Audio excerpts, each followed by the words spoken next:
High প্রিয় Malaysia ভাইয়েরা, আমাদের এখন বর্তমানে যে ফেব্রুয়ারি মাসটা চলতেছে এখন থেকে কিন্তু 1700 রিঙ্গিত স্যালারি। তো শামীম ভাই, যে এখন যে বর্তমানে 1700 রিঙ্গিত স্যালারি পাইতেছেন, এর মধ্যে আপনার অনুভূতিটা কি বলেন?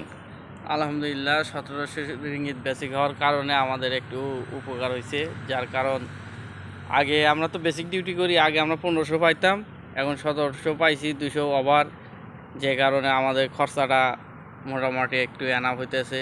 তো আগে পাইতেন 1500 মধ্যে খরচ হইতো কত, খাওয়া দাওয়া আর কত ফাটাইতেন? 1500-র মধ্যে পাইলে 300 টাকা খরচ হইতো, 1200 লাগাইতাম। এখন দেখা যাবে যে আপনি 1300-1400 কাছাকাছি চলে যাবো গা।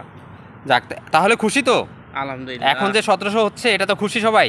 ইনশাল্লাহ। তাছাড়া আরেকটা কিন্তু ফ্যাসিলিটি আছে, বাইরে হয়তো অনেকেই জানে না, সেটা হচ্ছে ইপিএফ যে সুবিধাটা, ওটা 2% কিন্তু থাকবে।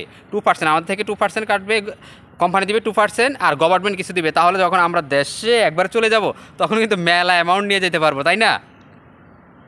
এটার জন্য আলহামদুলিল্লাহ, এটা সকল প্রবাসীর জন্যই প্রযোজ্য। যে কারণে এটা যদি সবার জন্যই হয় আলহামদুলিল্লাহ, তখন লাস্টে দেশে যাওয়ার জন্য টাকার প্রয়োজন হয়, এই টাকাটা এক মুঠে লাস্টে পাইলে দেশে যা কিছু করা সম্ভব। আলহামদুলিল্লাহ, আলহামদুলিল্লাহ, আমরা প্রবাসী ভাইরা কিন্তু অনেক খুশি। আমরা অনেক খুশি যে এটা করছে, যে 1700 রিঙ্গিত বেসিক এবং প্লাস 2% দেশে যাওয়ার সময় কিন্তু অনেক টাকা পাওয়া যাবে। অনেক হ্যাপি তো সবাই। ওকে, বাই।